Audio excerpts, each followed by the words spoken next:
हिंदी भाषा ज्ञान में आप सभी का स्वागत है। आज की कक्षा में हम भाषा अभ्यास के अंतर्गत पाठ 8 प्यारे पेड़ नामक पाठ का अध्ययन करेंगे। बच्चों, इस पाठ के माध्यम से आपको जिन सामान्य व्याकरण ज्ञान का बोध कराया जाएगा, आज हम उन्हीं की चर्चा करेंगे। तो शुरू करते हैं। पहला प्रश्न है, दिए गए चित्र में सही नाम चुनकर लिखिए। बच्चों, आपको प्रश्न में एक चित्र दिया हुआ है। चित्र किसका है? पेड़ का, है ना बच्चों। पेड़ जिस तरह हमारे शरीर के अंगों के नाम होते हैं, हमारे शरीर के विभिन्न भाग के अलग अलग नाम होते हैं, उसी प्रकार बच्चों पेड़ के अलग अलग भाग के अलग अलग उनके अंगों के नाम होते हैं। आपकी सहायता के लिए हेल्प बॉक्स में वो नाम दे रखे हैं। आपको छांटना है कि हमें कहाँ पर किस नाम को लिखना है। आप तीर के निशान बन रखे हैं, तो तीर के निशान के सामने ही पेड़ के उस भाग का नाम, उस अंग का नाम आपको लिखना है। ये तो बहुत ही सरल है। तो आइए आप इनको हल करिए। सबसे ऊपर जो हरा भरा आपको दिख रहा है वो क्या है? पेड़ की पत्तियां यानी पत्ता, है ना। उसके बाद आपको नीले रंग के छोटे छोटे क्या दिख रहे हैं? फूल। उसके बाद नारंगी पीले रंग में क्या दिख रहा है बच्चों आपको? फल, है ना। और पत्तियों और जमीन के अंदर के बीच, है ना, जो पेड़ का मोटा और कठोर हिस्सा होता है उसे हम क्या कहते हैं? तना। तने से ही होकर आप देख रहे हैं विभिन्न शाखाएं निकल रही हैं और शाखाओं में पत्तियां, फल, फूल लगे हुए हैं, है ना।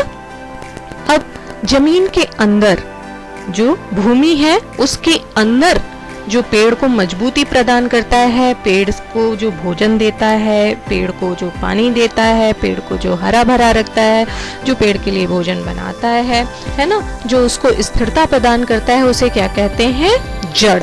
वो आपको दिखाई दे रहा है चित्र के नीचे, किस तरह से नीचे वो फैल रखी है भूमि में, है ना।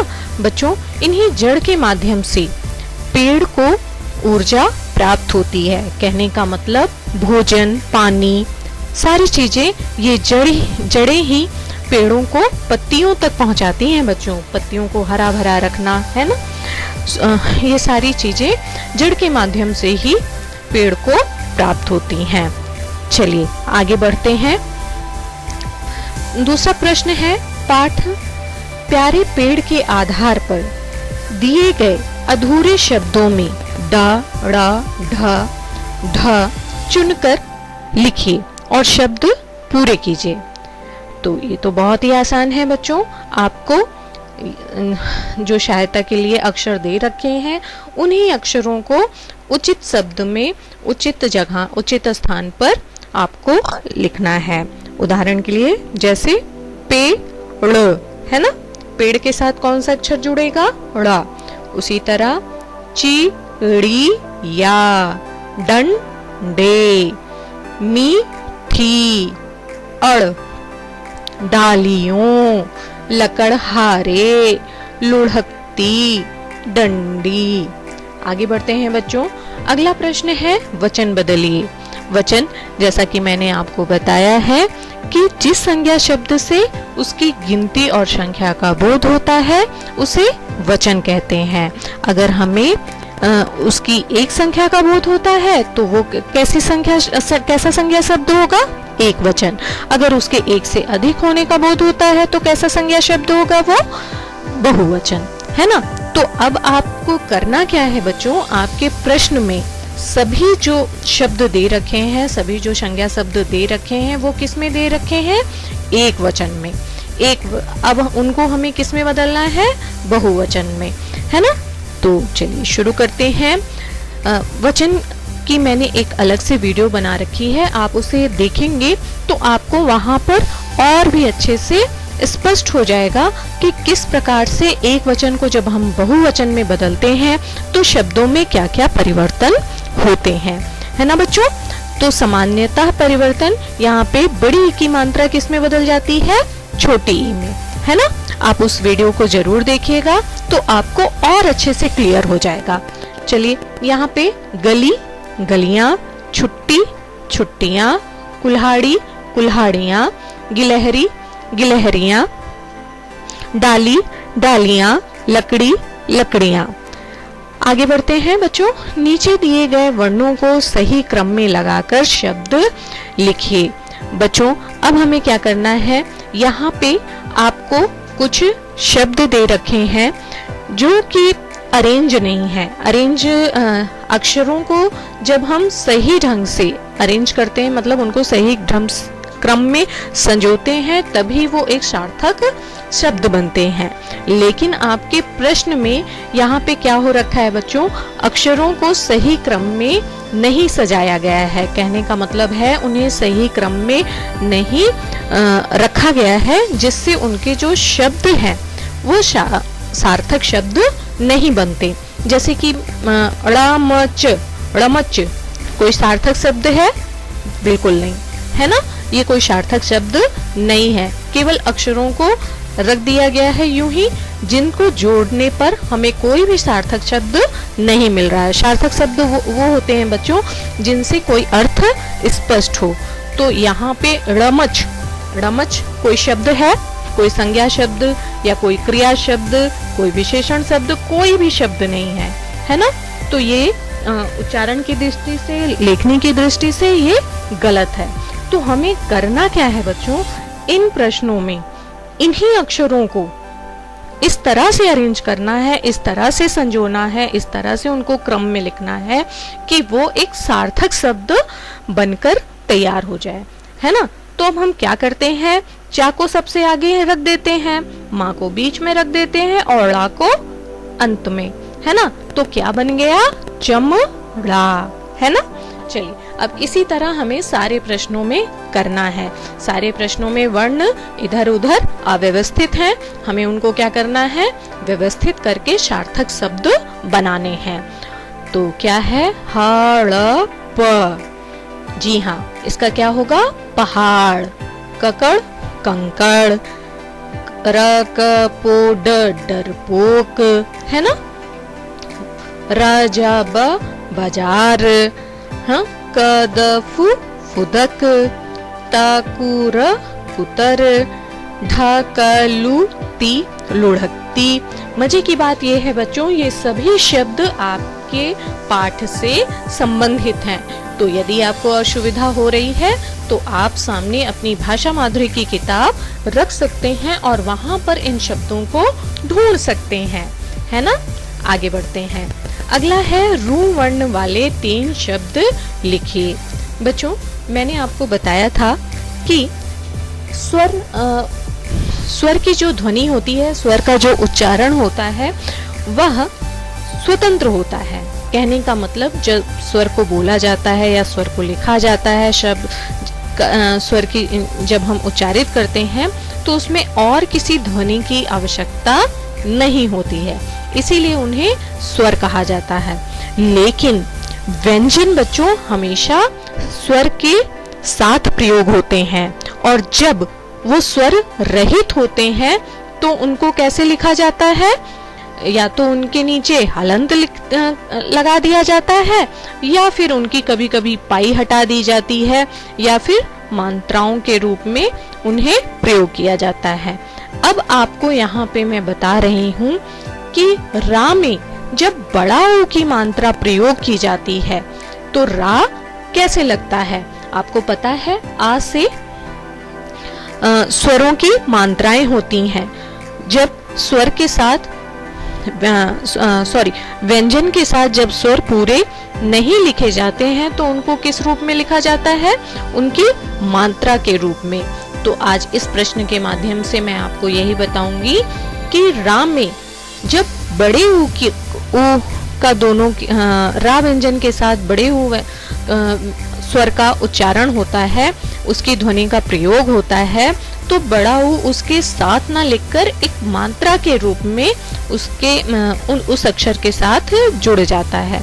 जैसा कि आप देख रहे हैं रा में थोड़ा सा डैश करके गोल डंडी घुमा के बड़ा ऊ की मात्रा लगा दी है। वैसे हम कहाँ लगाते हैं बड़ा ऊ की मात्रा? अक्षर के नीचे, है ना, जैसे फूल में लगी होती है ना। लेकिन यहाँ पे हम कहाँ लगाएंगे?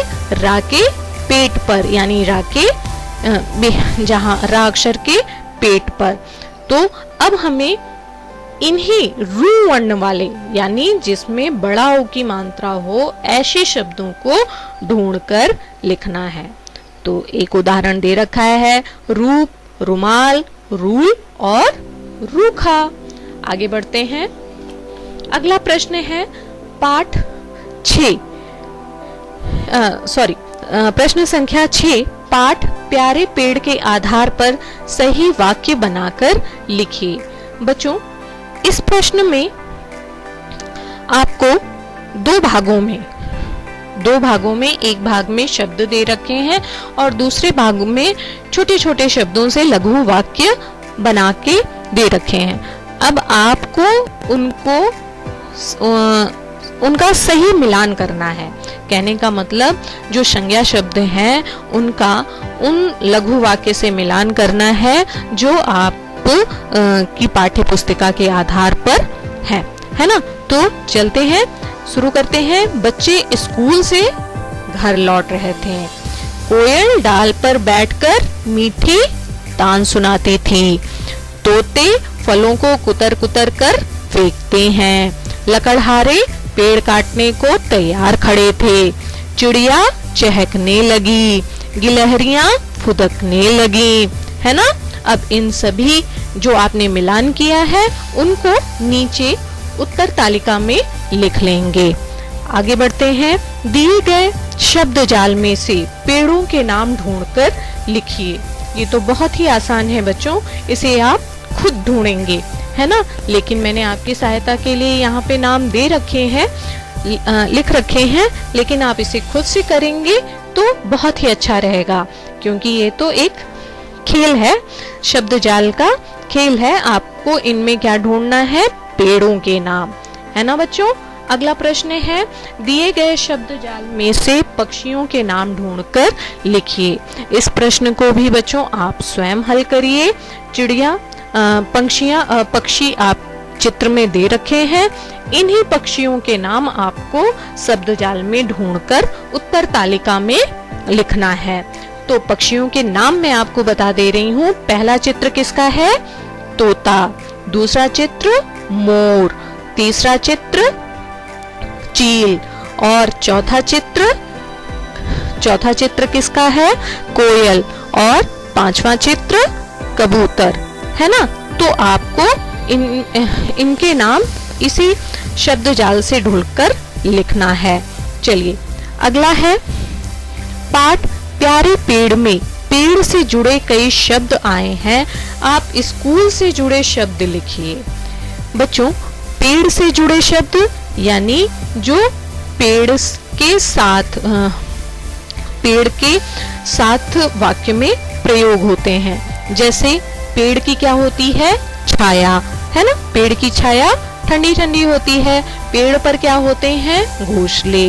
पेड़ की क्या होती हैं बच्चों? डालियां। और पेड़ पर किसके घोंसले होते हैं? चिड़ियों के। तो कहने का मतलब बच्चों, जो पेड़ शब्द के चारों तरफ शब्द दे रखे हैं वो कहीं ना कहीं किसी न किसी प्रकार से किससे जुड़े हुए हैं? पेड़ से। अब आपको स्कूल से यानी विद्यालय से जुड़े ऐसे ही 4 शब्द ढूंढकर लिखना है। ये तो बहुत ही आसान है। स्कूल से सबसे पहले कौन जुड़ा? बच्चे, छात्र, है ना। किताबें, अध्यापक और झूले। चलिए, तो बच्चों इस तरह से आज की कक्षा में आपने अपने समस्त प्रश्नोत्तर अभ्यास को हल कर लिया है। अब आप इन्हें अपनी पाठ्य पुस्तिका में कर लेंगे। पाठ की पीडीएफ बच्चों नीचे डिस्क्रिप्शन बॉक्स में नीचे दिए गए लिंक पर आप जाकर देख सकते हैं। तो बच्चों आज की कक्षा में बस इतना ही। धन्यवाद।